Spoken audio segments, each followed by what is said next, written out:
All right. Hey, everybody. This is the iPhoneography podcast. My name is Greg McMillan, and we're back. We missed the show 2 weeks ago because Dwight and I were under the weather, and um, I don't think either one of us are back to 100% yet, but we're at least able to do this. So here we are. Um, so this is going to be a bit of a different show for YouTube and the audio side of it. The YouTube show will be everything, and the audio will be most of it, except for the stuff that doesn't make sense to put in audio. And you'll see what I mean when we get to it, because it's going to be basically video related. Um, so it's going to be kind of two separate shows, but combined. But anyway, um, what I will do is I will bring in Mr. Dave Podner. Hello, Dave. Hey Greg, how's it going today? Oh, it's going not too bad. Um, you had a run on the weekend, so have you recuperated? Sort of. My lower body, fine. I was going into the race with a little bit of a sore shoulder. Thought slept on it wrong. Oh, Around 3 miles in, I got a sharp pain right here in the shoulder, right in the front, a sharp stabbing pain ooh, that lasted the last 7 miles. So anytime if anyone's ever experienced pain on like around their chest, any pain up there makes it hard to breathe yeah, because yeah, your muscle just go eh. And went to urgent care after the run, and they said I had tendonitis in my bicep tendon. oh, really? So somehow maybe I was like putting something in the back of the car or repetitive motion, but my tendon in the front here just got inflamed. They said take some NSAIDs, here's some exercises, and that's pretty much Yeah, it. the older we get, the easier it is to injure ourselves Oh, doing it anything. is, it is. But the race was wonderful. If you follow me on social media, I posted a slideshow, Yeah, pictures I took on the course. It was a hmm, beautiful day, absolutely yeah, gorgeous day. yeah. Well, speaking of beautiful days, Mr. Dwight Broman, you seem Hey to have a guys, lot hey of gentlemen, how beautiful. you doing? You seem to have a lot of beautiful days down where you are.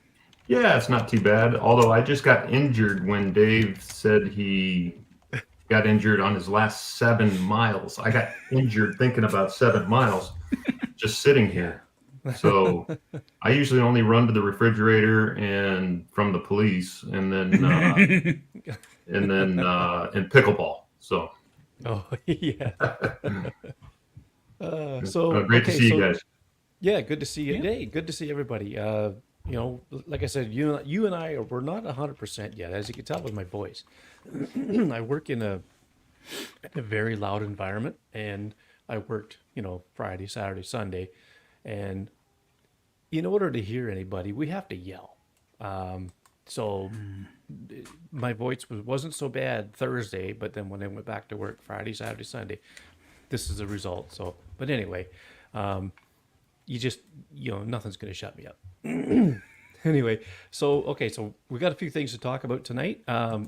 One of them is okay. So when I first wanted to have Dwight on the show, even before he was a co-host, I wanted to have him on to talk about his workflow. So when I mentioned in the intro that the show's going to be kind of a weird one, we're going to have Dwight do a workflow, like a shows how to do a process a raw file, and that's going to be video oriented. So that is not going to be in the audio, but in the show notes there will be a link to the YouTube video where you can watch, Dwight do his presentation, and I think it's going to be really interesting. So if you've never edited a raw file that you took with your iPhone. Now Dwight does his editing stuff on the desktop, so this is I'd say a little bit of an advanced procedure, or process, but really good to know because if you've ever thought of you might want to do it, at least you'll see what you'll be getting into.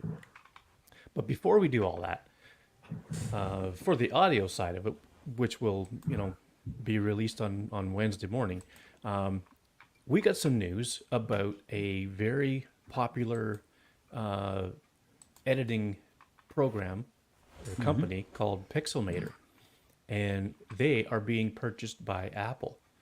So I think this is really good for them because if, of all the editing apps out there, the Photomator, okay, so Pixelmator does Pixelmator Pro on the desktop. They have an iPhone, probably iPad too. I don't have an iPad, so I can't say, but there's Pixelmator, the the app that you can use to create, vector stuff and layer and all this stuff on the iPhone. But they also have Photomator, and all of these apps, especially Photomator, it the way they've built it, it almost looks like a native Apple app. So this is all going to just fit so well in the Apple ecosystem, and I think it's a good move. Uh, do you guys have any initial thoughts on this news at all?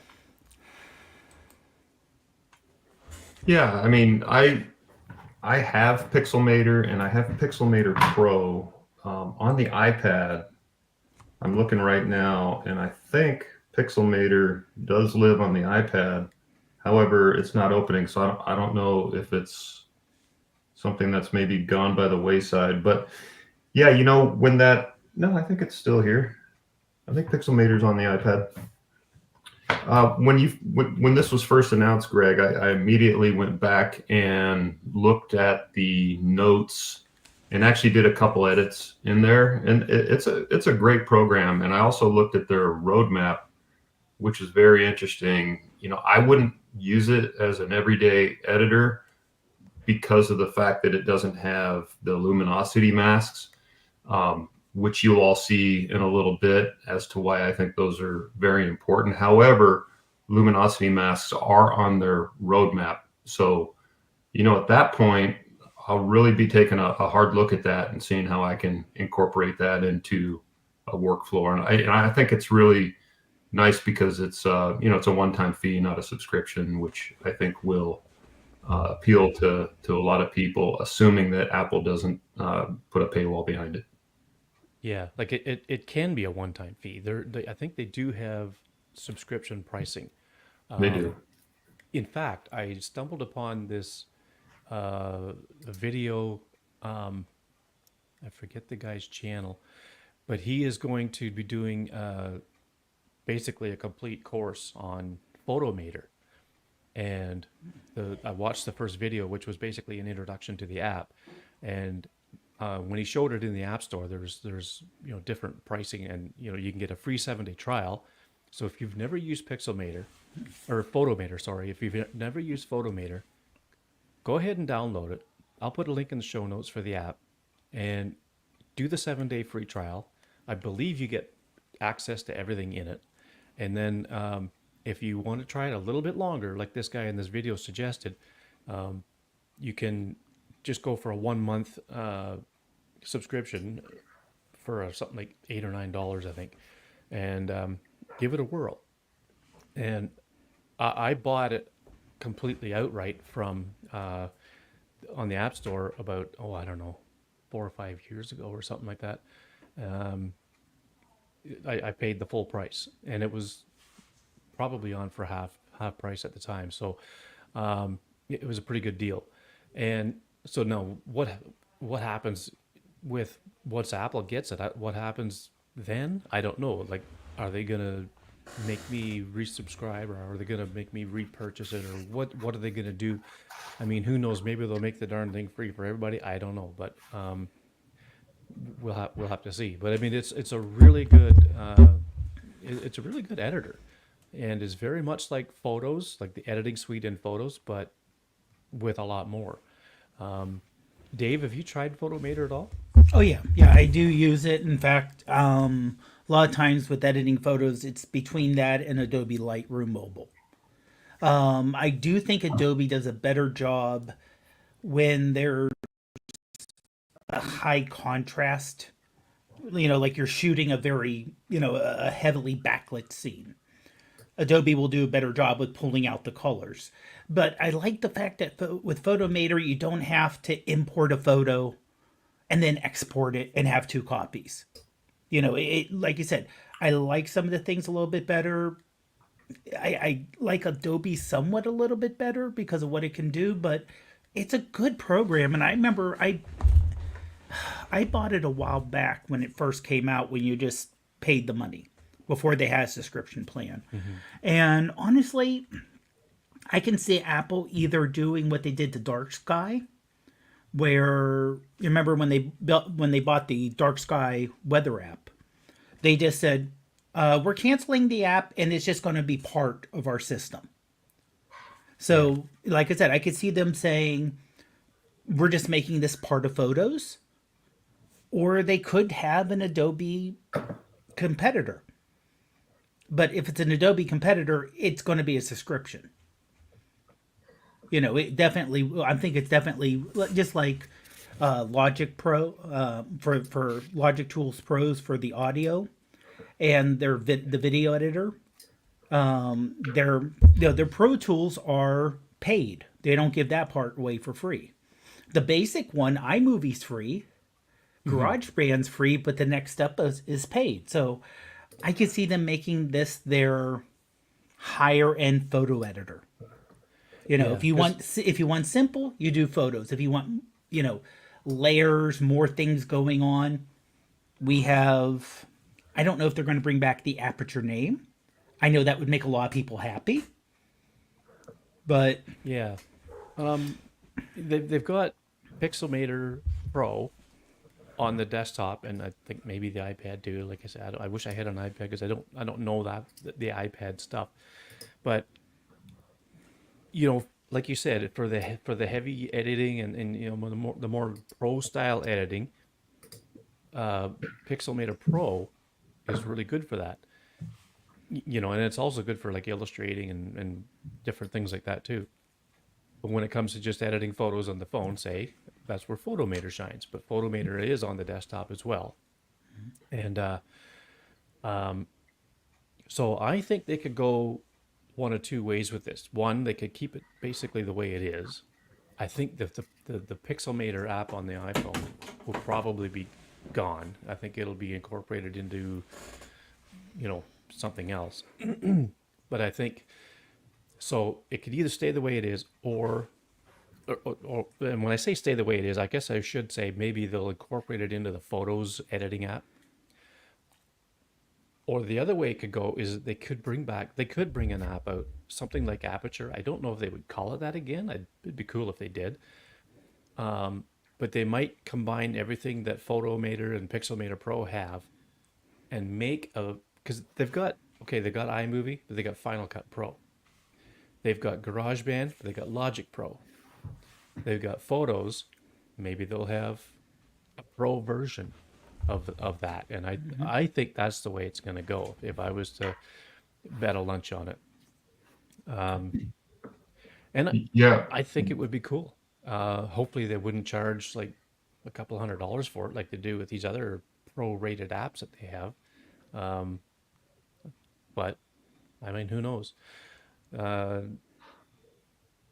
I see Luke in the chat room says, Dwight, can you share with us a link to the Pixelmator the Pixelmator roadmap? I don't see it anymore on their site.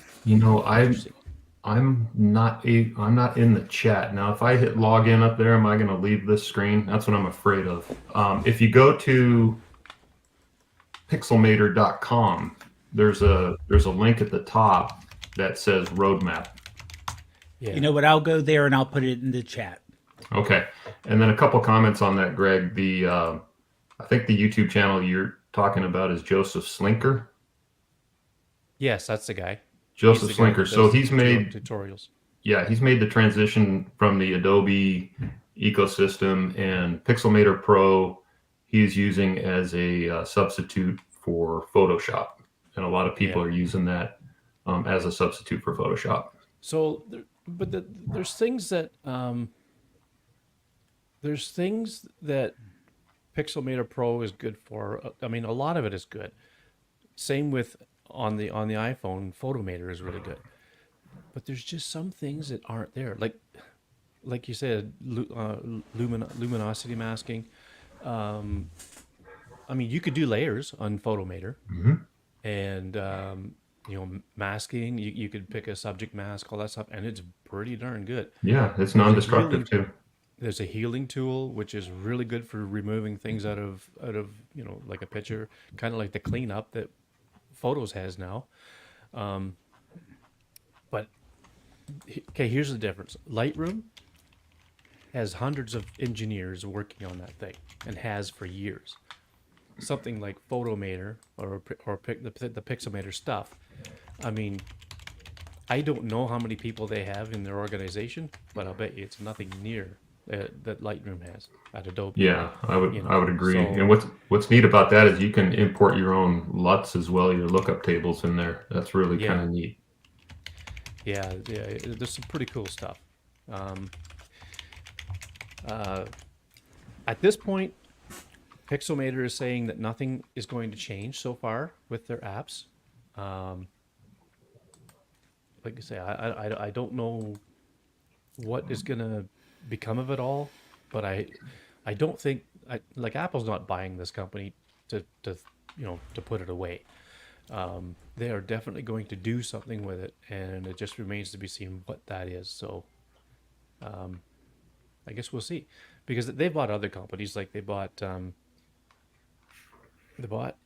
I forget what it was called, but they bought a company that became shortcuts, and so I think what you're going to see is you're going to see, say Photomator and then a pro rated, or photos rather, and then a professional grade editing suite on on the Mac. Um, that's my guess. Yeah, I hope so. I'm looking forward to that. Yeah. So Oh, don't and real quick, I noticed yeah. I on for the Photomator roadmap here, they do mention dehaze adjustment. So that Oh is yeah. the one thing I think they're missing too. Is because I use dehaze so much in Lightroom Mobile. Yeah. It's one of those magic tools, if you will, Yeah. They have a that can clarity fix so slider. much. They have a Yeah, but clarity, but they don't have a dehaze they don't yet. have a dehaze, right? Yeah. And Now that whether is indispensable at times. yeah. Now whether that means any future work they're just gonna kill and wait for Apple to tell them what to do. So we'll see. But if Apple could take, let's say, Photomator and take some of those things and bump them down to the Photos app, like literally bring the dehaze setting in, Hmm. you know, and this is something we've been asking for Apple for a while, saying we understand the 90/90 rule. Most people want a camera app where you open it up, you hit the button, you take the picture. But just like with the calculator, they have a basic and a scientific. And you do have to turn the scientific on, and then it gets a lot more complicated. Hmm. Give us a basic and a advanced professional, whatever you want to call it, Yeah. camera app where you can click all of a sudden and then you have all the features. But for most people by default, it's going to be on simple Yep. or editing. Make it where the edits are simple. But if you want to do a dehaze or mask, because they were talking about bringing depth and luminance mask, that would be great. You Because know, Darkroom has those, yeah, and I mean, I use Darkroom, I use Photomator, I use Lightroom Mobile. Um, a lot of times, it's just whatever one I feel like using at the time. Sometimes there's no rhyme or reason, but if there's something that if I'm doing something that I know this app has and those two don't, well, then that's the app I go to. So, but anyway, so that's good news for Pixelmator. I guess we'll just see what happens to it, and on to segue into further editing, we're going to jump to basically our video only segment. So audio listeners, if you want to see, and you have to see it. you can't just hear it. So I'm going to cut it out of the podcast on the audio version. But if you want to see what we're going to be talking about here now, there's a link in the show notes for the YouTube video. Go ahead and go there, and you'll be able to see what Dwight is going to show us here. So again, I mentioned before that I was going to have Dwight on as a guest to talk about his editing, and then we got kind of chatting a little bit now and again, in the meantime, and then I thought, you know what, I think this would be a great addition to the show. So now he's on the team, and if anybody has any questions about desktop editing, I will point them to him. Thanks, Greg. Yeah, and I think I won't have access to the chat when I'm working. So if something comes up that somebody has a question on, feel free to just relay it to me. Yeah, Dave and I will keep an eye open for it, and then we'll let you know. All right, so you guys ready to go? Yeah. So Dwight's going to share his screen, and we're going to have at it. Okay, this is going to be a live edit, so wish me the best. Now, the thing about YouTube is, folks, is that it's not going to be crystal clear. So the video, I think, will end up in 720p once it gets completely processed. So if things don't look perfectly clear, like right now, or if you're watching this after we've recorded and it hasn't gone through all the processing yet, which probably takes a better part of a day, come back to it later, and you should be able to see it hopefully a little better. But so I'm gonna put Dwight's screen on our screen, and there it is. Okay, so you should all be seeing my Photoshop, and what I'll say right off the bat is don't get too freaked out with my panels here. I'll kind of go into that a little bit, but this is kind of my workspace that I work with. But I have a few comments I want to make before I get started. There's many approaches to editing photos, and I think Dave hit on it earlier. 90+%, 99% of the people will they're fine with the photo right out of camera for their social media and stuff like that. There's different formats. There's ProRaw, Hike, JPEG, Hike Max, iFmax, the new photographic styles that's come out with the 16. I think Greg and I and Dave are kind of talking about, maybe a future cast on that one. There's presets, there's matching color, etc. At the end of the day, you got to work with what's best for you. This is just one method, and I kind of enjoy it because it's taking what the raw sensor sees, the raw data from the sensor, and then you're responsible for developing it and bringing it back to the scene as you remember it, or if you want to put an artistic effect on it. Okay, so in the last year or so, I'm really obsessed with different ways of editing photos. I do this by utilizing different programs and techniques. We've talked about a few of the programs tonight. This has become one of my favorite hobbies, and for this demonstration, I'll be discussing my raw workflow. Again, there's many ways of doing editing, and I don't just do this process, but it's one of them, and I'm always trying to get better every day. I don't consider myself an expert by any means. I'm relatively new to photography over the last couple of years. I've never owned a traditional camera. I do consider myself to be driven to learn something new and get better each day. So as a part of my workflow, I'll be working with linear profiles, some plugins by Tony Kuiper. And, if you're interested in any of these tools, we'll post the related links to the show notes as appropriate. Almost ready to get started here. On another note, just try not to get confused by the panels. They're really just a tool that help me get to where I'm going much faster than the conventional way of working with adjustment layers. In Photoshop, there's usually a lot of steps that you need to take. These just help me out, and I'll explain them as I go. To get a raw photo to work with, you have to use a third-party camera app. The native camera in the iPhone does not allow you to shoot in RAW. And so you would need to use an app like Reflex. there's a difference halide. between Bare Raw and ProRaw, right? Yeah, So what you're talking about is Bare Raw. So correct. Thanks, Greg. Yeah, so you need to use a third-party app such as Reflex, Halide, Pro Camera, Moment, and Lightroom. And I would say that I'm starting to use the Lightroom mobile camera a little more because the photos can sync directly to your library. And I think to Dave's point earlier, it's kind of it's kind of a hassle to go from your photos and then exporting as the original file and then having to grab it and bring it into Lightroom to work with it. In this way, it's right there in its original condition. So, all right, let me grab a quick sip of water and I'll get started. Okay, so I'm going to open a raw capture that I took. And I'm going to reset this because so this is basically under the Adobe color profile. That's how it was brought in.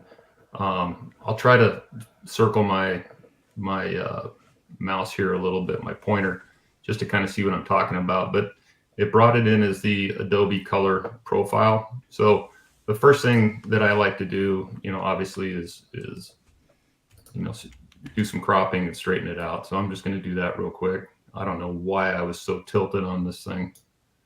And then I'm going to bring it down to say 4.5. I don't want any generative expand or anything like that. So I think right there.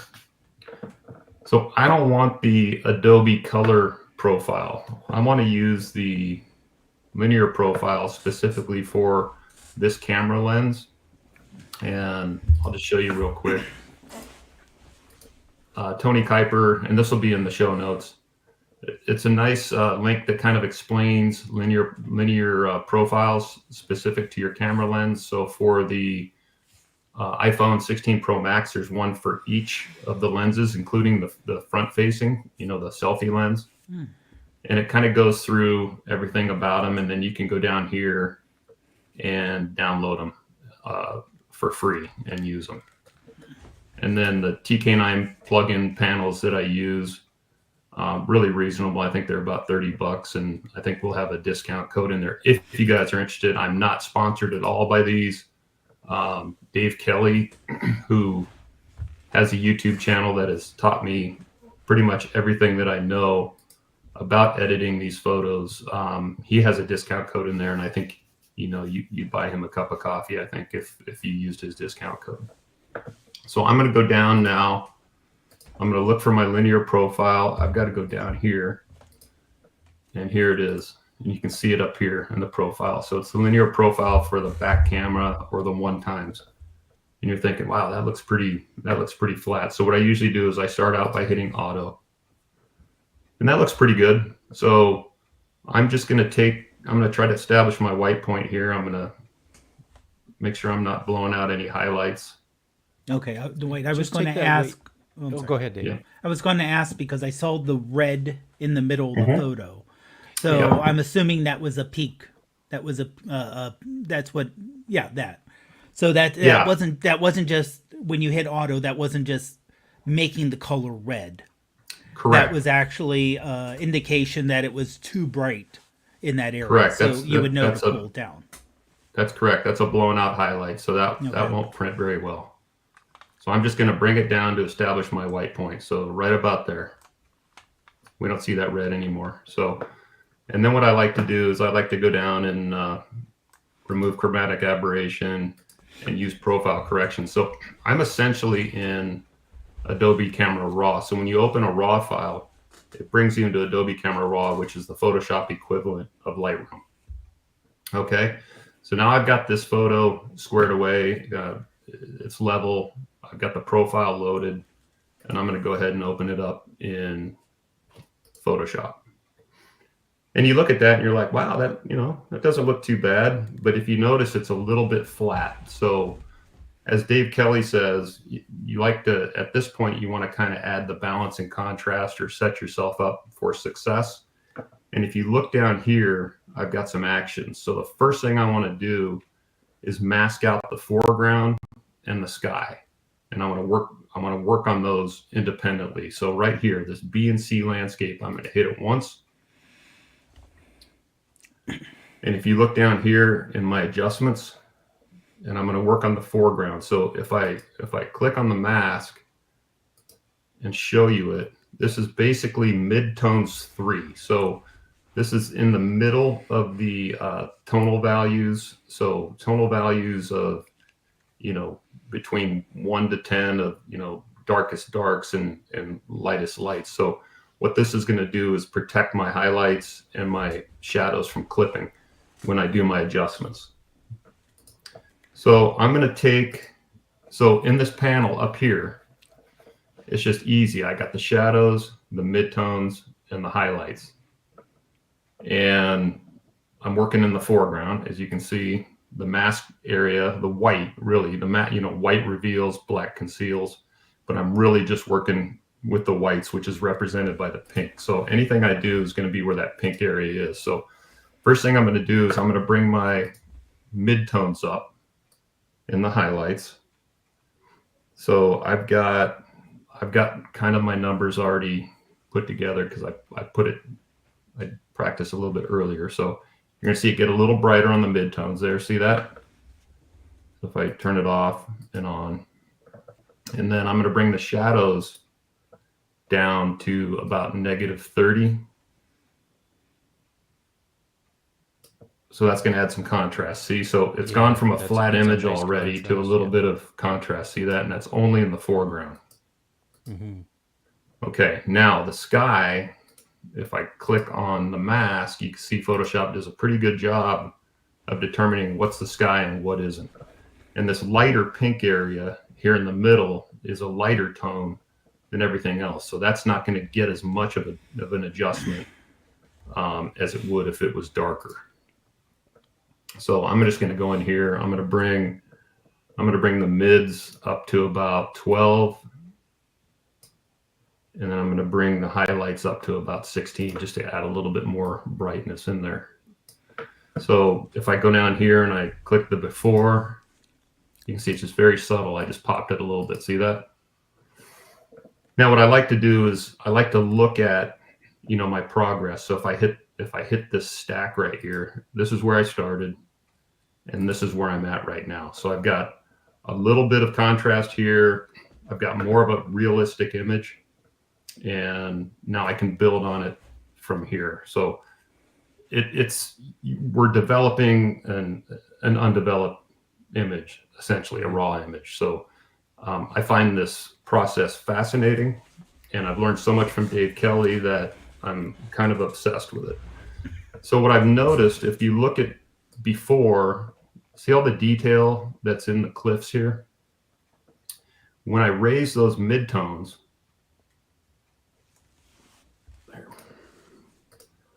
the detail, we lost some of the detail there. So what I want to do is I'm going to get out of this. I want to grab this brush here, and this is the hang on just a second, I'll tell you what it is. This is a zone luminosity mask. So basically what I'm going to do is I'm going to click right in here and I'm going to hit OK. So what that's done is isolate that tone. You see that? And what I'm going to do is I'm going to make it a little brighter by hitting this auto. I'm going to brighten it up yet a little bit more. So again, white reveals, black conceals, and I'm going to send this out to a burn tool. So I'm going to do this. So if you look down here in my adjustment layers, I've got a burn tool for that specific tonal value that I was able to create. So I'm going to go like about 19%. I'm going to come back in here and I'm going to try to get some of that detail back in here. See, so I'm just painting it back in here, making it a little bit darker, bringing back the color a little bit. Now it might be too much, but we can always adjust it. That's what's nice about Photoshop. I'm going to make my brush a little bit smaller for this little hill over here. So before, after, before, after. So I'm going to take this down just a tad. I think it's a little much. because I remember the color of the cliffs when I was there. So I'm just trying to bring it back So you're to taking reality. down the opacity to it, Dwight? That's exactly what I'm doing. I took the opacity down to about 68% down here, 65%. Before, after. So I brought a little bit of the detail and the tone back into that because I made that midtones adjustment that included that cliff. Now I could have masked these cliffs out of that if I wanted to, but I just wanted to show you kind of a cool way to pick up on a tonal value. So sometimes when you make when you set your contrast in the sky and in the foreground, sometimes you need a little midtones contrast. So this is another action. So all of these are down here are basically curve adjustments. So if I think most of us are familiar with curves. I rarely use the brightness sliders. Curves you can really work within specific tonal values. So that's basically what we're doing. So I've got a midtones contrast, and this is the curve it gave me, and I want to put it at the multiply level, and that just darkened it up a little bit. See that? Mm-hmm. So I got a little more contrast there. And then sometimes when you do that, you want to lighten your midtones. That's another curves adjustment. I think that's a little too much. So I'm going to change that to, I have it marked down here as 38% on the opacity. So before and after. So if I go back and look at my starting place from a flat image, everything's very subtle to here. I'm not entirely happy with it yet. So we're going to continue. Part of the TK panels are actions. So what I want to do is do a soft pop now. So soft pop, see how it really kind of popped the colors and some of the contrast in there? I think that's still too much. So I'm going to take it off. I'm going to build it up, and I'm working with opacity again. I'm going to build it up to about 25%. That's before, after, very subtle. I don't even know if you can see it on YouTube. Now, when I made some of my adjustments, if you look at the ice plant in the foreground and you look at the leaves of the palm tree, I've lost some of the shadows have gotten kind of dark. So again, I'm going to go in here. I'm going to isolate this tone. See, just by picking it, I've essentially created a mask just by picking that color. It's picked out that tone right there. So again, I'm going to make it bright.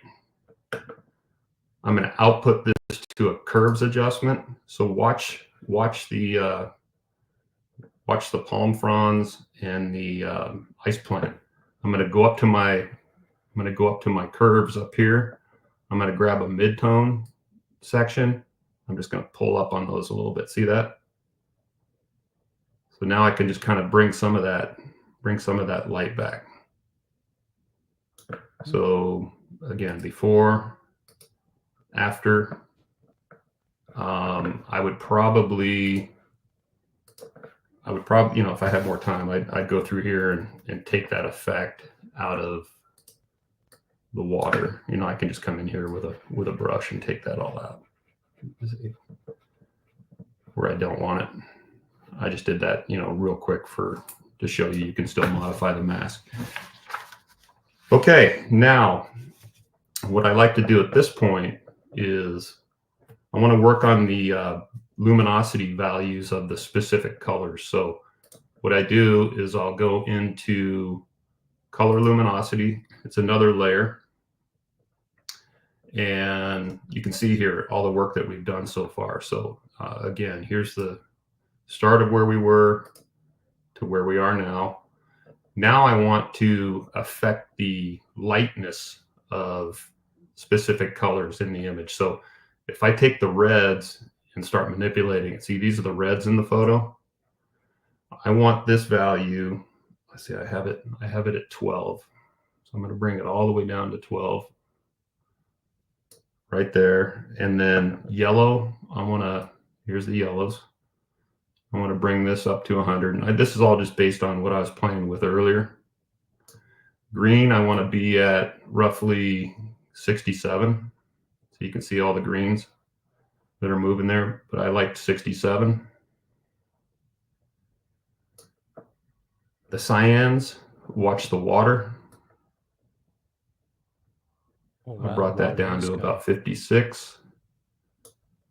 And the blues, you can see the effect on the blues. So the blues I've got at 8. So before, after, again, very subtle. Now with a raw file, there's no processing in the beginning. So there hasn't been any sharpening or anything done like that. There's no noise reduction. If I zoom in and I look at the cliffs, I look at the beach down here, I look at the color of the sand, everything looks the way it does in real life. However, I want to be able to control kind of my texture on this. So what I do is, if you see this button right here, if I hit camera raw, that'll stamp all the layers and bring me back over to camera raw. So I'm going to go ahead and do that. Okay, so now I'm in camera raw. Now I want to put my own texture in. I don't want the texture that ProRaw does or any of the processing. So I'm going to work with texture, clarity, and dehaze over here. So texture, you can see how it affects the photo here. I want it to be at 20. I want clarity to be at, here's what clarity does to it. You can see I can blow out my highlights, but I want it at about 9. And then dehaze, you can see what dehaze does to your photo. You can make it very contrasty and brings in a lot of the saturation. I'm actually bringing the dehaze down by -2. So here's a before and here's an after on that. So this is flat, and then when I let go, here's the texture and stuff in the water. Yeah, it's pretty subtle.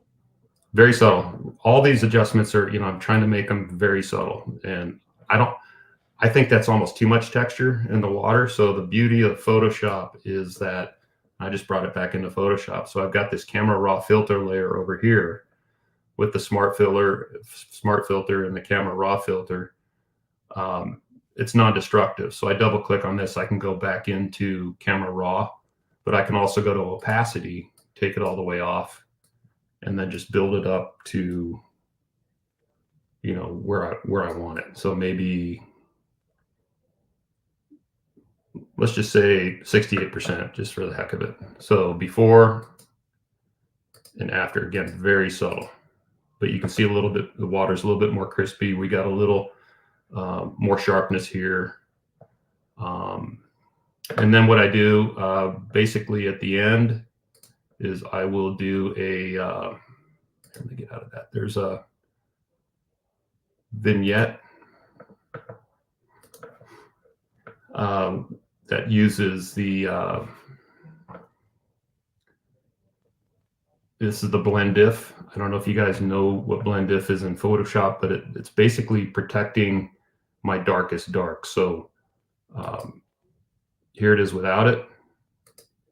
Here it is with it. So if it was dark down here, the dark wouldn't get too dark, but that's at 30%. And to me, this is a finished image. So if I look at where I started, here's where I started. Wow. And this is where I finished. Yeah. So the beauty of this is that all of these layers are non-destructive. So I can go back in to that first layer, go into my midtones. I can go in there and adjust those, although I did stamp the layer up here. So I'd have to probably get rid of that camera raw filter and work at it that way. But I want it, so that's my raw edit. This is just a very kind of basic example. I know if you're looking at this the first time, it's kind of tricky, but if you go to Dave Kelly's site and watch his TK Fridays, I can't wait till Fridays to watch his TK edits. The TK9 edits, they're just magic. Okay, one real quick thing I want to do is I want to bring in a ProRaw photo. and just show you kind of a difference. So if you look at it, brought it in as Apple ProRaw, okay?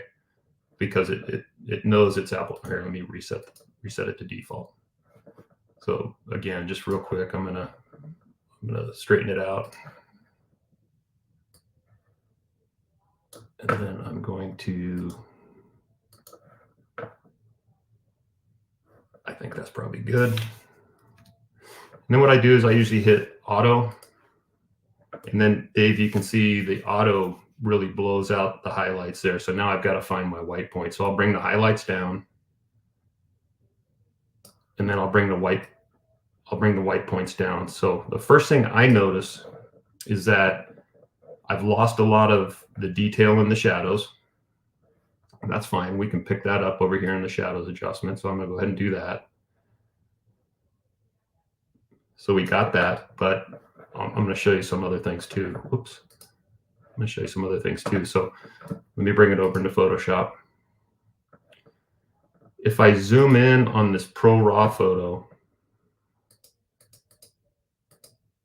the noise reduction has been applied to everything, and it's also been sharpened because of the processing. These cliffs do not represent the true color of what they were at the scene. So how do I bring all that stuff back? If I do my foreground and background, let's say I want to try to lift those shadows just a tad, bring the midtones a little bit, bring those shadows down. Now that looks pretty good. Not much I can do here with the sky, but I've lost a lot of the details in the shadows here. So if I go grab, this one again,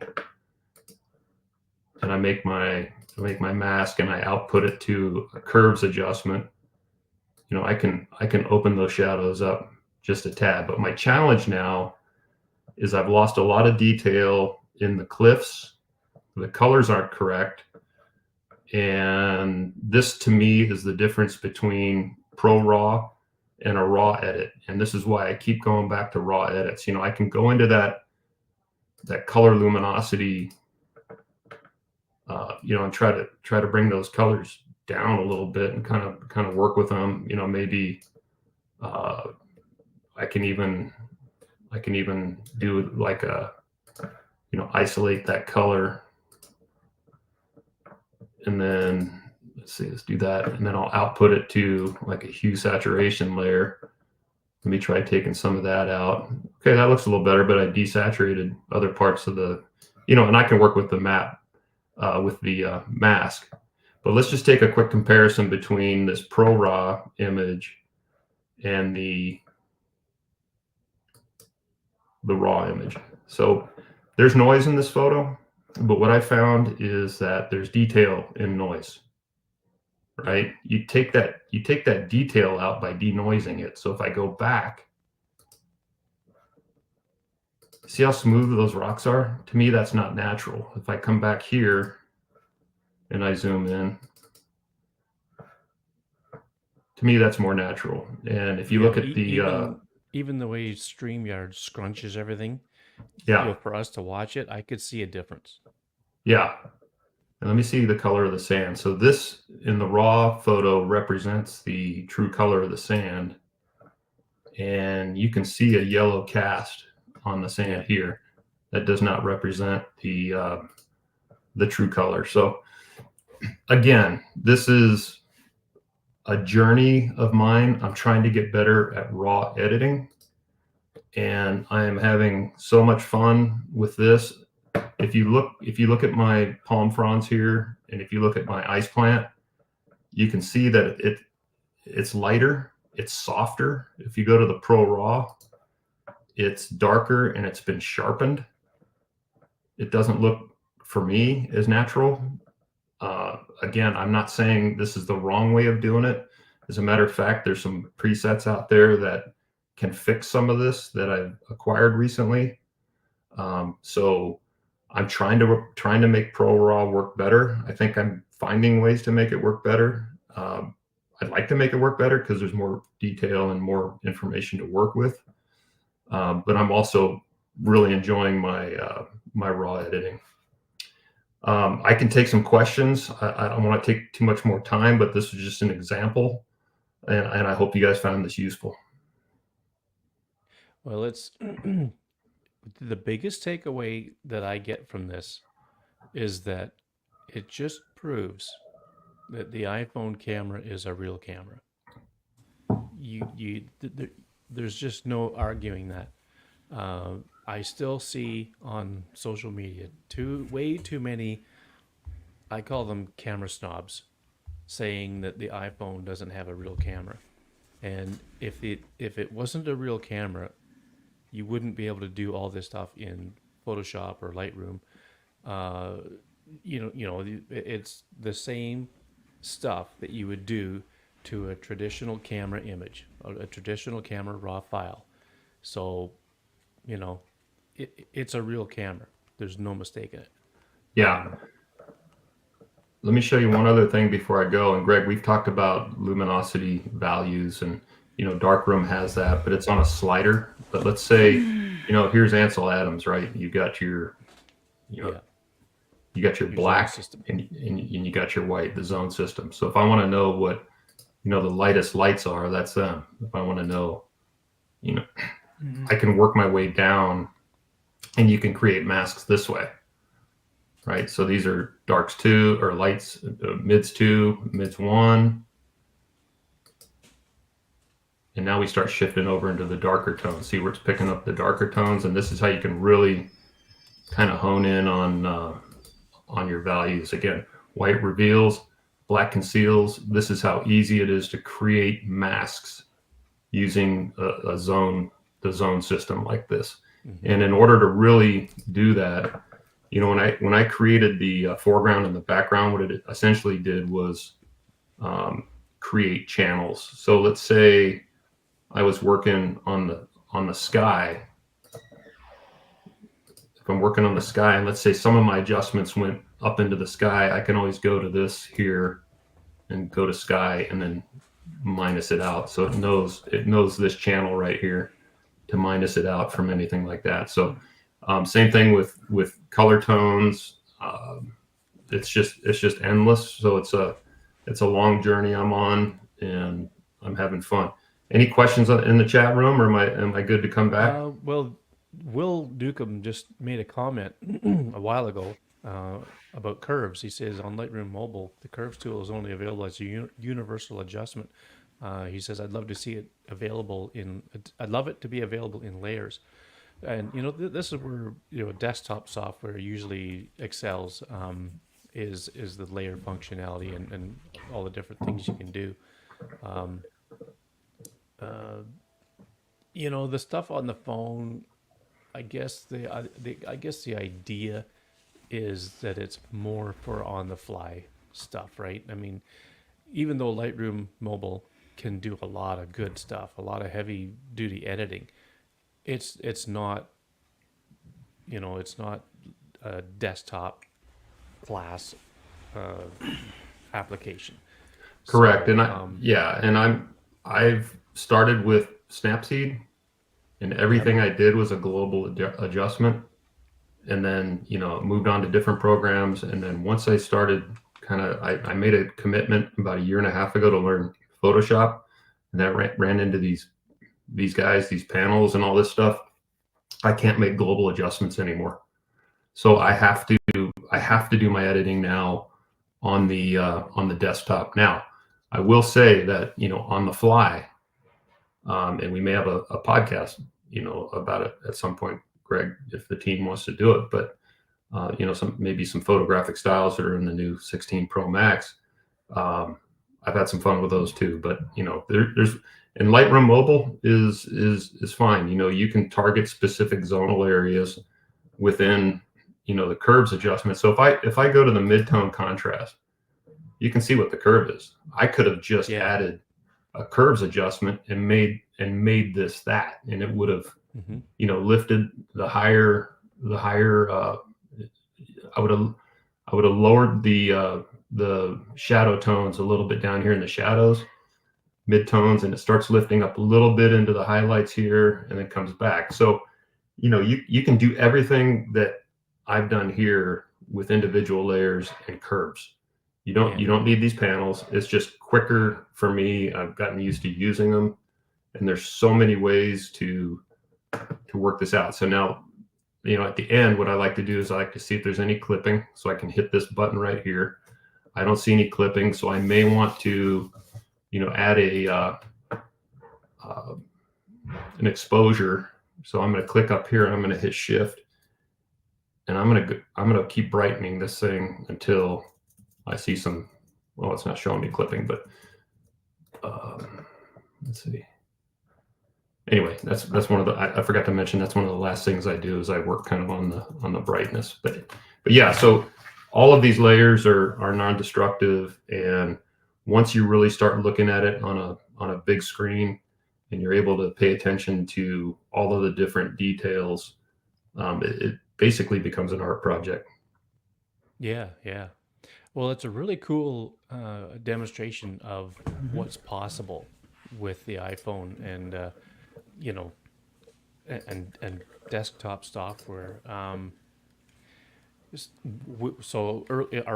Earlier we talked about Pixelmator and what could become of it. Do I think it could become something like that? No, I don't think anything's going to be as that full of features that like Photoshop.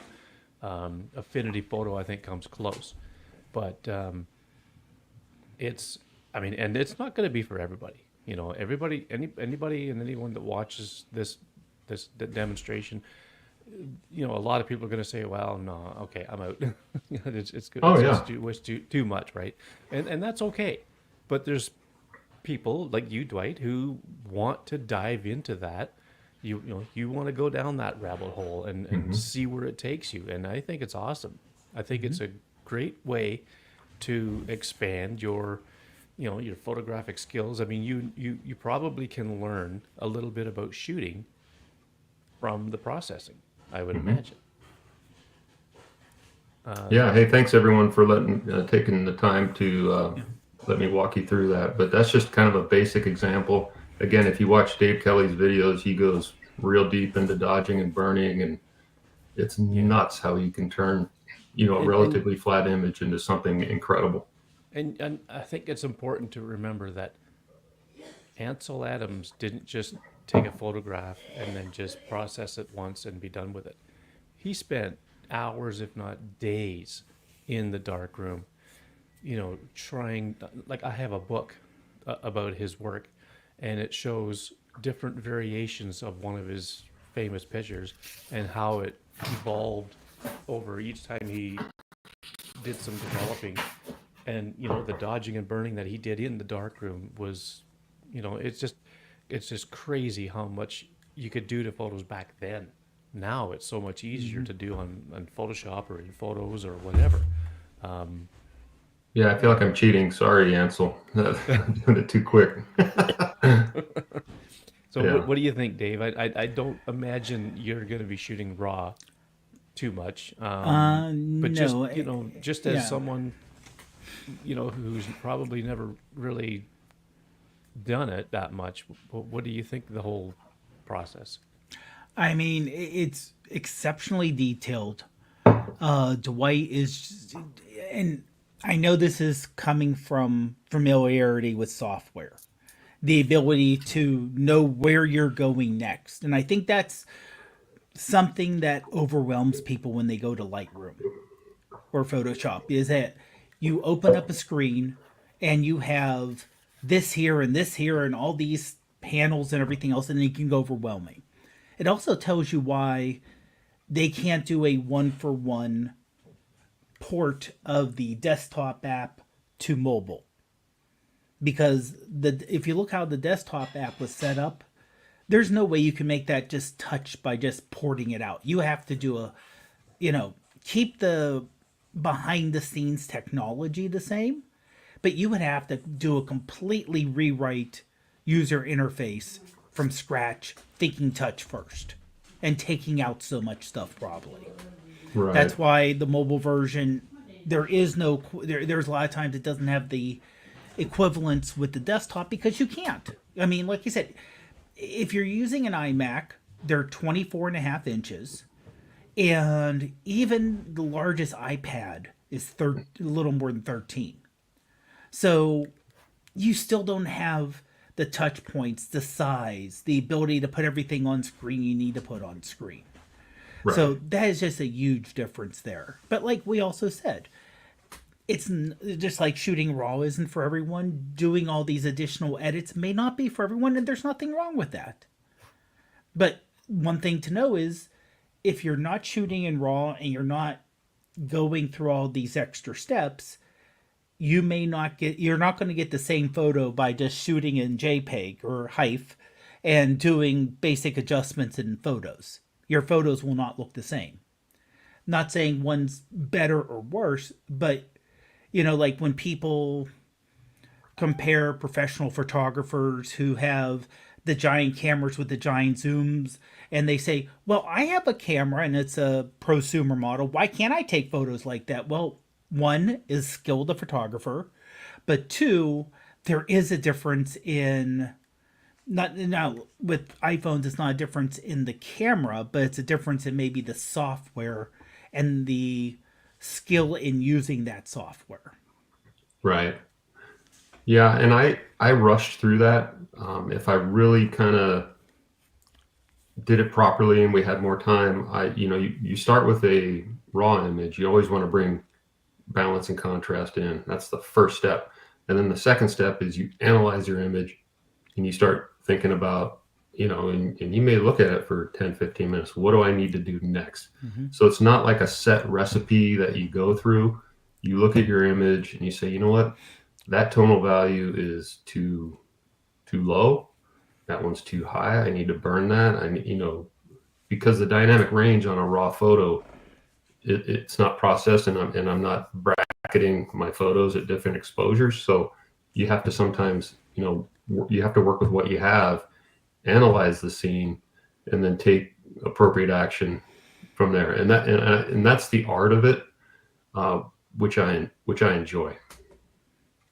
Yeah, and Will's mentioning in chat that his notebook is getting old and a bit iffy, and instead of investing in a new laptop or you really can't update a laptop or really almost any computer anymore, but thinking about the future, I'm contemplating abandoning it and just living in an iPhone and iPad world. So desktop, Lightroom, etc. could be dead ends for him. Which And Greg, this is probably another podcast, but I've been successful in ProRaw with specific presets. There are things that can help that image, and they come out pretty darn good with a preset. And that's one of the gentlemen I think I put in there, Greg, for possibly a future show to have a chat with. So, Will, there's hope, even if you take that path. Yeah, well, it's like I say, it's not going to be for everybody, this type of workflow, but it's definitely worth considering. Looking down that raw rabbit hole if you want to really take control over how your image transforms from capture to output. And Yep. I think you have more knowledge of that, Dwight, in the short time that you've been doing this than I do. I mean, I've been shooting raw images for years and years and years, but my workflow is very, very simplified. Yeah. And it's to the point now where when you mentioned the photographic styles, excuse me, I'm starting to shoot a little bit more HEIF images HEIF Max. because I can Yeah. use those photographic styles, and it's just amazing to me what that the adjustments are that you could do on the fly. Yeah. You can change. I mean, we're going to do an episode about this, but I mean, you can change the look of it before you even take the shot, so you know what you're going to get, which is pretty crazy to me.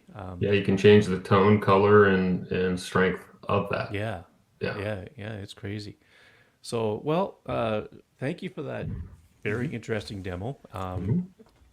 It's definitely, it's definitely for, I would say, for more advanced users, but it's also good food for thought for those who have never done it and are thinking about maybe diving into something like that. So Yeah, just remember, I knew nothing about Photoshop a year ago.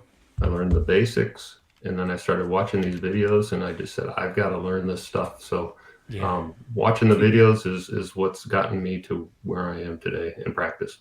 yeah, for sure. So, all right, well, we'll move on to our recent photos. I don't know about you guys, but and as you know, okay, a little inside baseball here. I just picked my two photos to talk about just before we went on live. I mean, I'm talking within a minute of going on live tonight. And because I've been so consumed with, there's a lot of videos about photographic styles and all this other stuff, and with work and on the weekend and everything else, and the fact that I wasn't feeling good and just life has just been a challenge for me, a little bit recently. So I finally got them selected, and of course we do our recent photos, which is generally something taken within the last 2 weeks or so, since the last podcast. But this time we've had a month to look at, and of course, being fall or autumn up here in the northern hemisphere, that's my favorite time of year to shoot, and it was hard to pick two pictures. So I just picked two kind of quickly. But so what we're gonna do is we're gonna start. We're gonna go through your two first, Dwight, and then we'll do Dave's, and then we'll finish off with mine. So I will bring them up, and we'll start with this one. Oh, that's not rendering very well, but I think it's okay. Yeah, Yeah, I think the quality's probably diminished a little bit on that. But no, this is Aliso Beach, which is a beach in Laguna Beach, California. I went down early in the morning. This was actually a ProRaw shot. You can kind of tell by the water; it's sharp. You can tell that it's been sharpened, by the machine learning. If you look kind of along where the shoreline is, you see a bunch of dots. Those are birds.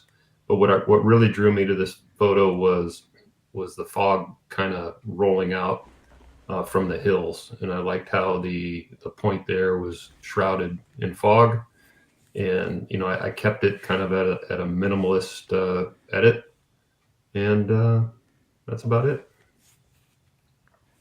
Yeah, I love the way the fog, the sunlight's going through the fog, um, breaking it up, and you can see the streaks in that and the rays.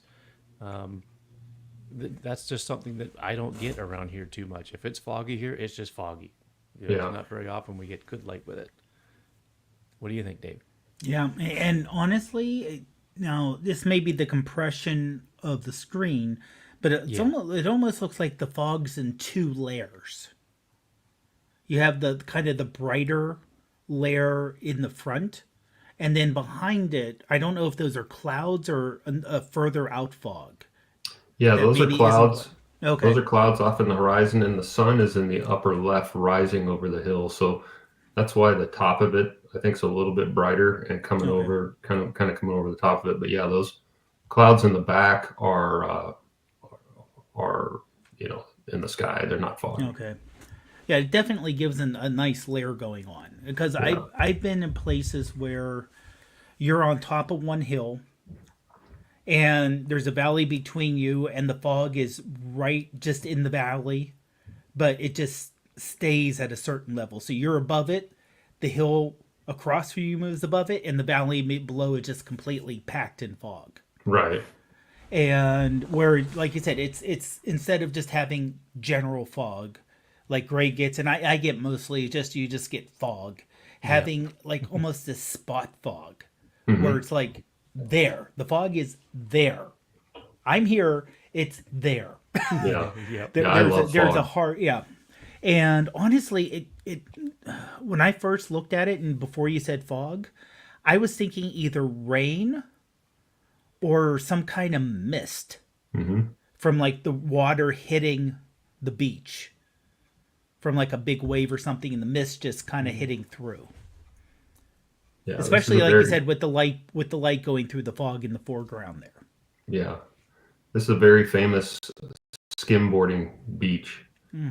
Behind me is the house of where Arnold Klein lived, who was Michael Jackson's dermatologist, Oh yeah. right behind me. So yeah, it's an interesting area, beautiful area. Um, so that's that one. Yeah. Okay. Cool. So your next one, this is really interesting. Yeah, so this one I actually won a Mobiography award on this one, and I just wanted to showcase some of the stuff that I like to do. I think we had one a couple weeks ago, Greg, but I Yep. captured a photo of this Asian gal walking across a boardwalk in Laguna, broad daylight, and I brought it into one of my apps and painting apps, and I turned it into sort of a painting. And if you see off to the right there, there's scribbles. That was captured in another scene where there's lights. So that was intentional camera movement, and I got light trails. So I essentially just made her kind of painterly with brush strokes. Brought in same with the trees, and I brought in different textures, including the light trails. And I just worked with it until it looked where I wanted it. So yeah, this was a runner up in Mobiography for the abstract. So I guess this is kind of a testament that I enjoy art, and maybe that's why I like the detail process of processing raw photos. So I have a tendency to be detail oriented when it comes to this kind of stuff. I was a CAD designer for many years, so I was always focusing, on the details. But this is kind of a cool outlet for me. Kind of up your alley a bit, Dave. I think with the creativity and the use of different things and different apps. Yeah, I mean, my apps are a little more basic than these, but trying to make it look, like you said, make it look like a painting, make it a little more abstract, and just the texture. It almost looks like you can see the brush strokes. Yeah, I used probably 5 or 6 apps on this thing, and I think one of them was MetaBrush, where you can actually create brush strokes out of the colors in your photograph. So Yeah. and as opposed to pushing a button and then it just makes it something, I intentionally do something within a specific color.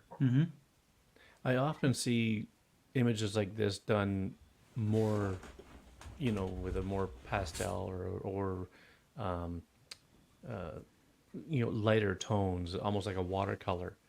But this has some really harsh contrast to it, which is kind of cool. Yeah, I Yeah, wanted I I like it. wanted to be mysterious, and the title of it is "Walking into a Light Storm." Oh yeah, yeah, that's creative. Yeah. All right. Well, that's cool. Thank you. So now, Dave, we're gonna hit on to your first one, which is, here's an artistic piece again. Yeah, this was actually taken a couple weeks ago. This was the Lemieux run, and part of the run goes through an area which are a bunch of old warehouses. So you have we're running right into the sunrise, so you get the nice shadows going along there, and this old brick warehouse to your left, and you can see the retaining wall to your right. So you're kind of it's not a tunnel per se, but you kind of get the enclosed feeling.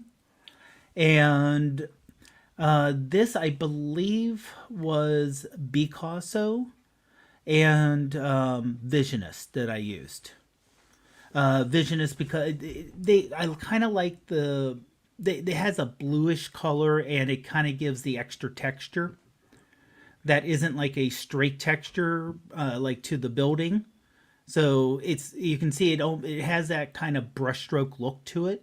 It adds instead of having a brick pattern. Um, and just you can see like the sky straight ahead because shooting right into the sun, it has issues. So that makes a difference in terms of having the little squiggles in the sky for the little extra texture. And of course, our favorite, the iPhone glare, which is on the road. Oh, okay. Luckily, because of the coloration, you don't see the green of the glare. It only looks like a Yeah. light spot in the middle there. So it doesn't look as bad, but it is there. I actually think it's cool. I think that light Thank spot you. is cool. It kind of your eye gets kind of drawn to it and makes you wonder, what she's stepping in. Is that a laser Yeah, shot out yeah, of that tree? What's going on here? yeah, yeah. Well, it's pretty cool. Uh, I have always liked the textured look of these kind of like brush strokes and things like that. And my biggest downfall is I don't play around with them enough. So I'm always inspired when I see one of your pieces, Dave. Yeah. Thanks, right? Yeah, I have Picasso. Sometimes I'll do a transformation like this. Then I'll bring it into another app and use it as a layer, and then mask in the pieces that I want. So it may be a black mask and then on the top, and then I just paint in maybe I'll just paint in that blue or something into my photograph, into my Okay. art. But Yeah. yeah, no, that's good. Yeah. So your second one, Dave, this is really neat. Yeah, this was just a very clear sky. We've had low humidity around here, exceptionally low. So it's easier to get these clear shots where we should be having a lot more rain and a lot more moisture in the air. So the reflection, the river was, the river was running very slow, very smooth, easy to get the reflection. I did do editing on Photoshop for the dehaze to bring out the reflection a little bit more and to maybe boost the colors. This was just kind of you can see they got some reds there, a little bit of greens. This was just when we were getting with colors. Right now, if you look around, there's a lot of kind of burnt oranges left. There's hardly any green, and there's a good amount of empty trees around. So this was a little bit ago, where maybe a week or so ago, when we still had a little bit of color left, and the sky was just really nicely blue with just a little bit of clouds there. Yeah. So what you're saying is it's stick season now. We're pretty close, yeah. It is here anyway. Yeah. What's stick I love season? the I'm stick assuming seasons when all no the leaves are leaves. gone off the trees. That'd be fun to have a stick season down here. You don't want stick season. Well, I'll put it this way: you can get some really nice shots when you have a bunch of bare trees. Especially if you get a little bit of snow where you have the contrast. But after a while, it can get. I mean, the term seasonal depression, it's a real thing. When you go out and you see everything's brown, and especially when it's overcast, so you have gray sky, brown kind of all the way around, and the grass is dead, so it's either covered with a little bit of snow or it's brown and crunchy. Yeah. So I mean, like I said, you can do it is you can make interesting there, but it's not as things don't stick out as much. Yeah. Yeah, it's a nice photo. Oh, thank you. And just before we get any further, Will said Dwight's sea fog image was awesome. Oh, thanks, Will. Put that in the Appreciate it. comments there now. Yeah, thanks, Will. Okay, so my first one. This is not a piece of digital art. It's so there's a waterfall, a local waterfall where there's a bridge that goes over the river that eventually goes down to the fall. Like there's a dam, and then part of the river, and then the waterfall goes over the escarpment, the Niagara escarpment. And on the bridge, there's two parts. There's a wide part that's just wooden planks that most people walk over, but there's also a steel grated part that you can actually see right down to the water. And in between the two, there's a gap about, oh, I don't know, almost a foot. So I was kneeling down, and I was holding on to my phone for dear life because it was looking straight down at the water. And I used, I think it was just, what app did I use? It was, I think it, oh gosh, I'd like to look it up, but I don't know how quick I could find it. But anyway, it was a long exposure app, but it was in RAW. And I think it might have been, excuse me, it might have been re-exposed, but I tend to think it was just Reflex Pro Camera, where I tried to take about a half-second exposure. And, you know, I just composed it kind of the way I wanted to, held on for dear life, and I took the shot. And, you know, and I think as far as editing goes, I might have, oh, you know what? I might have used the Moment Pro Camera app because I had the Moment polarizer on there to be able to see through the water and capture the leaves under the water, the surface of the water. So yeah, it would have been the Moment Pro Camera app, and you know, just like a quarter second, half second, whatever exposure. I'm looking for it as I mumble away here to see if I can find out what it was exactly. Yeah, Greg, when I first saw this, I thought it was a digital abstract. Yeah. Nevertheless, this would go right into my textures folder because I can definitely use this as some type of overlay in some of my work. Yeah. Well, you're welcome to it. Yeah, thanks. Yeah, it's you know, when I shoot moving water like this, I always sometimes I'll let it go for 10 seconds to get a nice silky look or whatever, but I also like to go about a half a second just to get the fact that it's moving, but yet it's not, you know, full blown flowing. You know, it's crazy that blue object in the middle to me looks like a gentleman walking with a blue sweater on. He's got a computer under his left arm. He's got a red tie on, and his face is kind of covered by the curtain of water on the top. Do you see that? He's like he's walking from right to left. right there. Yeah. Yeah, I kind of do see it a little bit. His mouth's open. See that? So what I would do is I'd take that into like Procreate and I'd draw some legs on him. Oh yeah. No, that looks like a guy with a suit Yeah, walking with a bow tie it's with a computer under his arm with the shadows. It's crazy. Well, That's like my brain. I see this as being the legs. That's his arm. That blue on the right is his arm wrapped around the dark object Okay. is the Oh, briefcase. okay, yeah, okay. I see it now. Yeah, Okay, that's yeah, nuts. that's interesting. Yeah. Um, Dave, do you see it? I have to He's say like, I you don't guys are see it. nuts.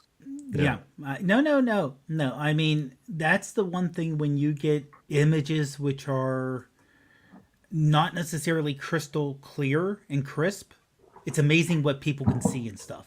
Mm-hmm. You know, pareidolia is an amazing thing. Yeah. And like I said, when we both first started this, the only reason I knew it was a waterfall is that I know Greg loves to take pictures of waterfalls. I'm just, you know, I know there's near your house, there's a nice park with some nice waterfalls. yeah. So I know it's a place you really like to go to.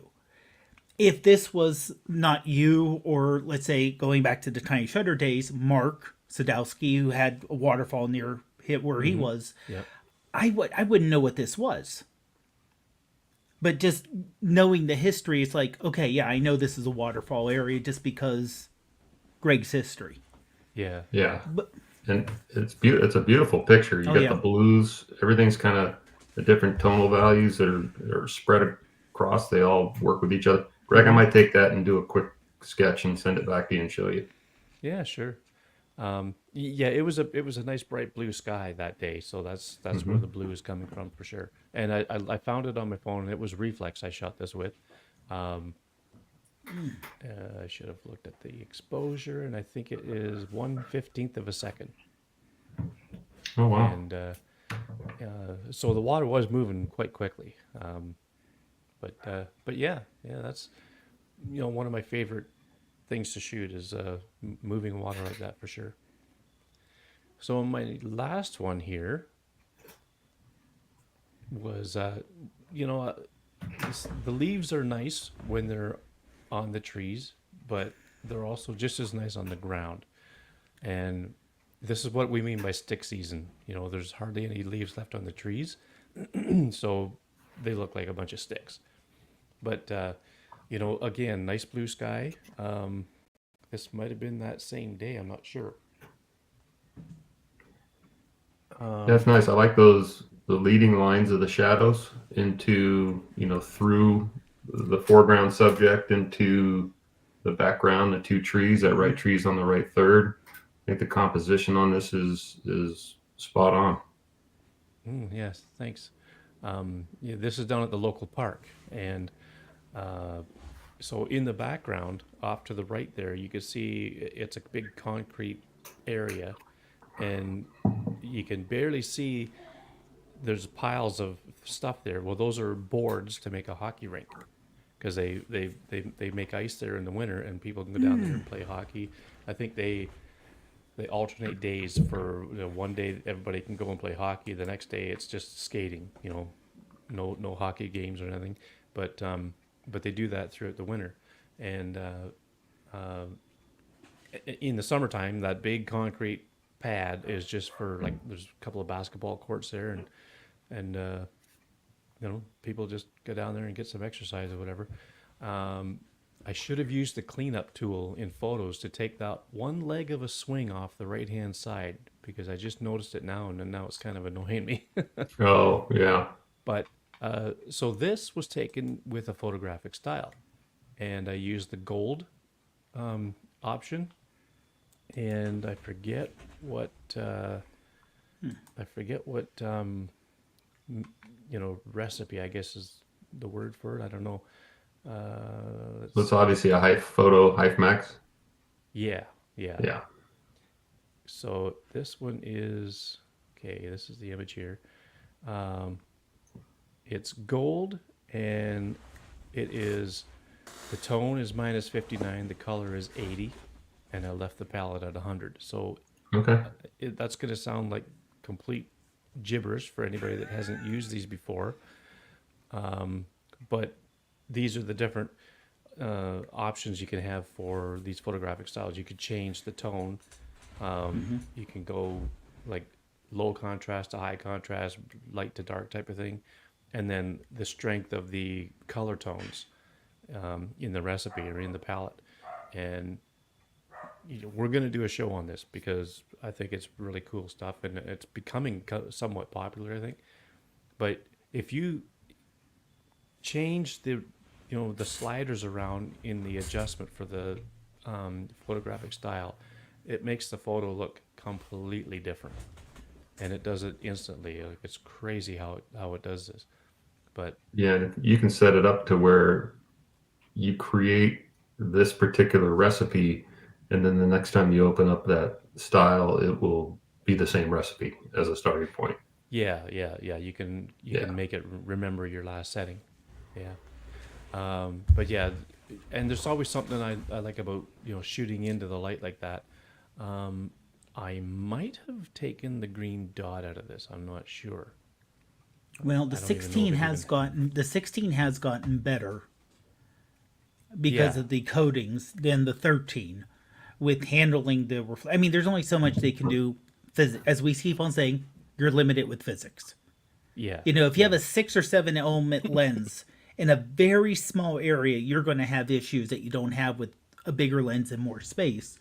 So Apple's doing its Apple magic behind the scenes and looking for the green dot and trying to take care of it.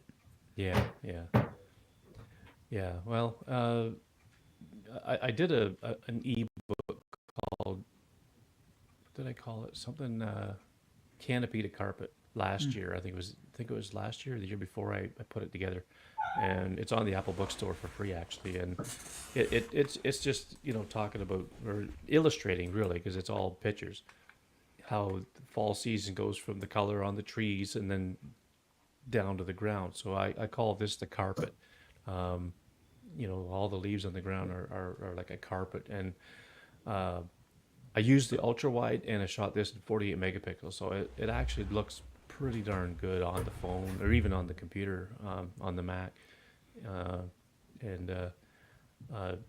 just really liking what these photographic styles can do. So that's why I wanted, excuse me, that's why I wanted to get this one in for sure, just to illustrate, I mean, it's hard to illustrate what it could do without actually doing a demo on it per se, but just it can make a good looking image with these photographic styles.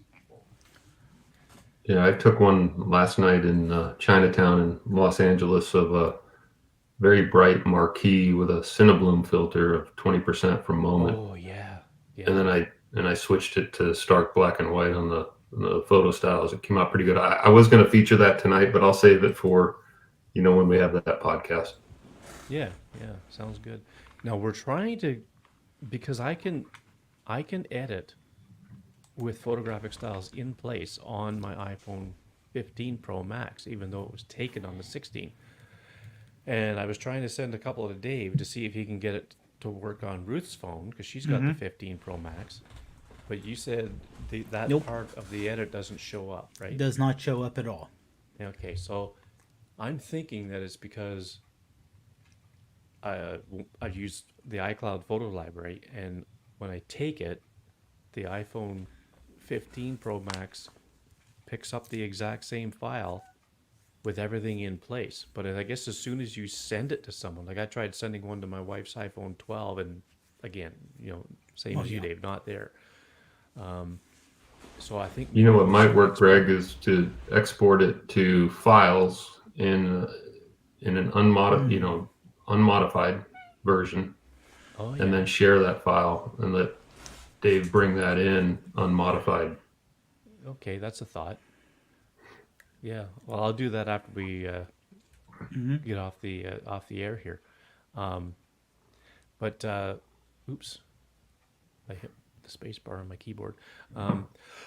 Excuse me. So yeah, so we're gonna dive more into the photographic styles, and we're gonna just try and see if we can get some way of Dave looking at them and editing it, and so he could see what we mean, and we're going to work on that. Well, I have actually, when I looked at it, I have a pretty good idea of, and honestly, compared to the photographic styles they introduced years ago, the new ones are so much better, Yeah, and they're not baked in, right. which is so nice.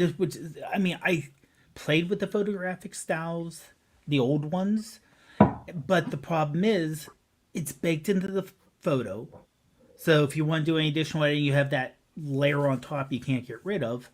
And it was a lot more limited than the new ones. So if you have the new ones in the 16, the enhanced, what they call enhanced photo, because I did check out Apple's website when we were trying to get it to work out, and it says specifically if you have the 16, you can do the enhanced.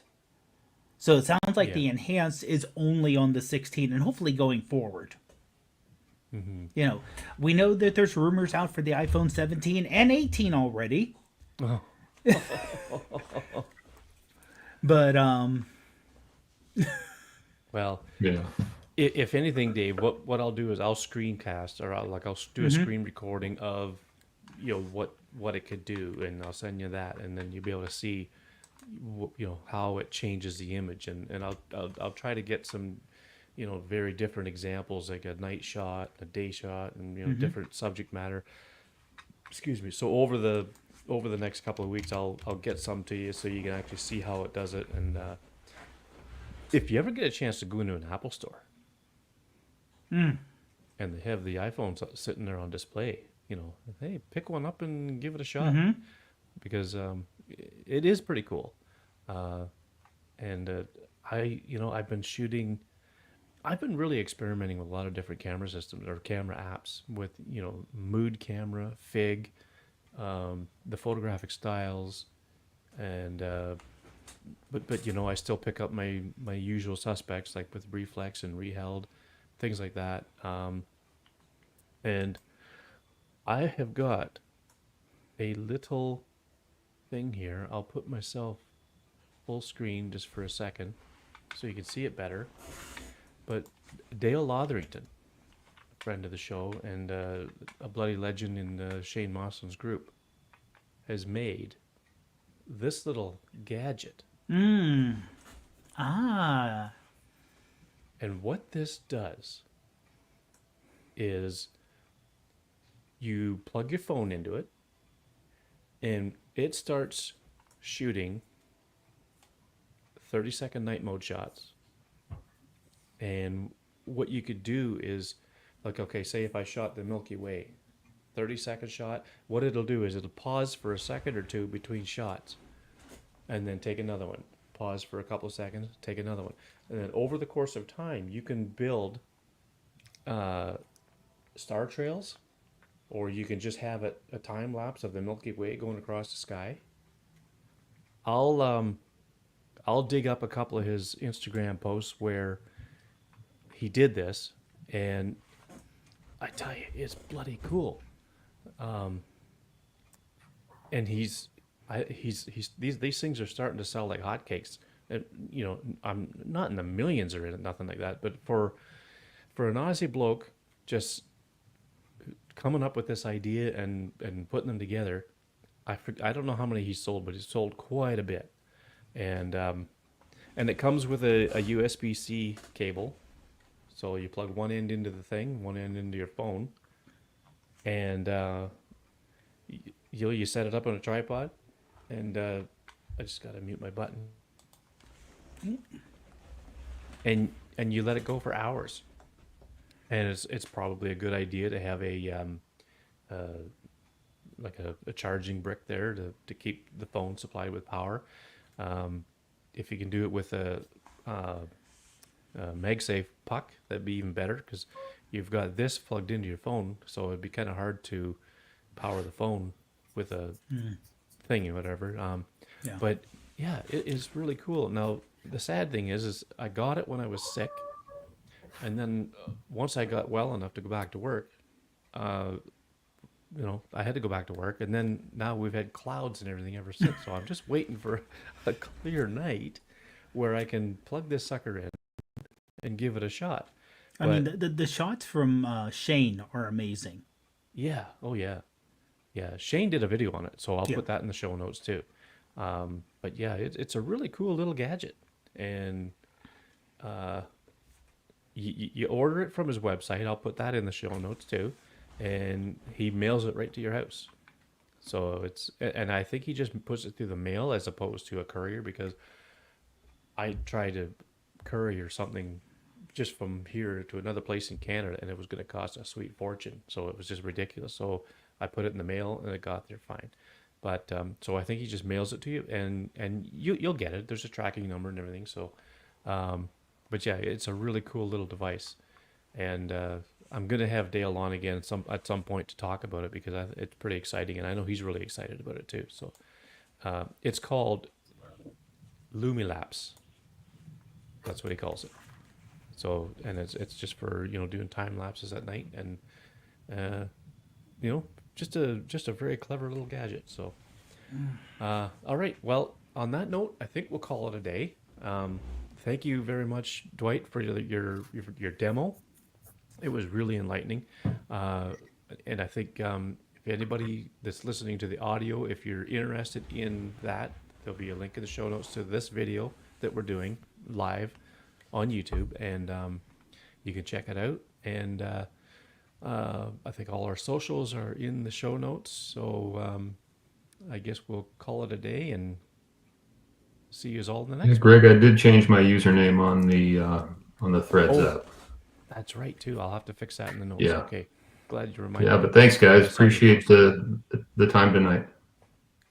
Yeah, and thanks everybody for watching in the on live on the live stream and in the chat room. And Dave, I hope your body continues to heal after that 10 Oh yeah, mile. and you guys start and keep getting better with the coughing and everything else too. Yeah, it's it's always a struggle. Perfect Yeah, timing. especially when you think about it. Yeah. Yeah, yeah. All right, guys. Okay, so I guess everybody, we'll see you on the next one. Thanks for joining. Take care.